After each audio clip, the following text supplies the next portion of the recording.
بسم اللہ الرحمن الرحیم۔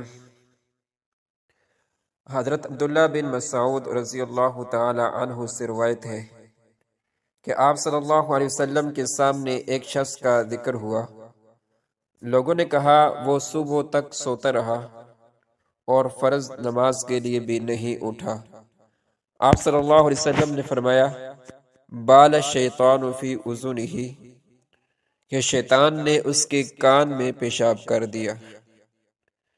اس حدیث سے یہ سبق ملا کہ کتنے بڑے نقصان کی جانب رسول اللہ صلی اللہ علیہ وسلم نے توجہ دلائی۔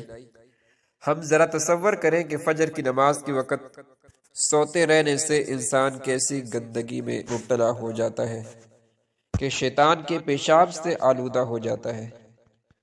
علامہ قرطبی رحمۃ اللہ علیہ نے فرمایا ہے کہ اس میں کوئی اشکال نہیں ہے جب یہ ثابت ہے کہ شیطان کھاتا اور پیتا اور شادی کرتا ہے تو اس کا ایسے آدمی کے کان میں پیشاب کر دینا کیا بعید ہے۔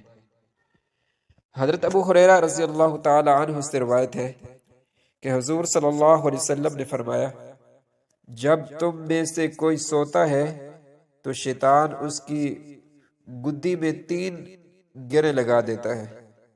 ہر گرہ پر یہ بات دل میں بٹھاتا ہے کہ ابھی بہت رات باقی ہے، سو جا۔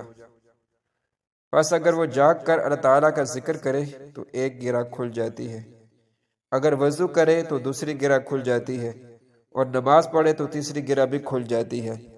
پھر وہ چست اور تر و تازہ ہو کر صبح کرتا ہے، ورنہ غمگین دل اور سستی کے ساتھ صبح کرتا ہے۔ تو شیطان کے 3 گرے لگانے کا مطلب یہ ہے کہ گرہ سے مراد عقد الکسل یعنی سستی کی گرے ہیں۔ شیطان کی گرہ لگانے سے مراد یا تو حقیقت ہے یا مجاز حقیقت ہے۔ تو یہ مطلب ہے کہ شیطان حقیقی طور پر اس طرح گرے لگاتا ہے جیسا کہ جادوگر وہ سحر کرتے ہوئے گرے لگاتے ہیں، اور مجاز ہو تو یہ مطلب ہے کہ یہاں شیطان کا انسان کو ذکر و اذکار اور فجر یا تہجد سے روکنا مراد ہے۔ گویا شیطان کے روکنے کو جادوگروں کے فعل سے تشبیہ دی گئی ہے۔ 3 گرے لگانے کا اس لیے کہا کہ شیطان کا مقصد 3 چیزوں ذکر، وضو اور نماز سے روکنا ہوتا ہے۔ یہی وجہ ہے کہ بالترتیب ان 3 کاموں سے یہ تینوں گرے کھل جاتی ہیں۔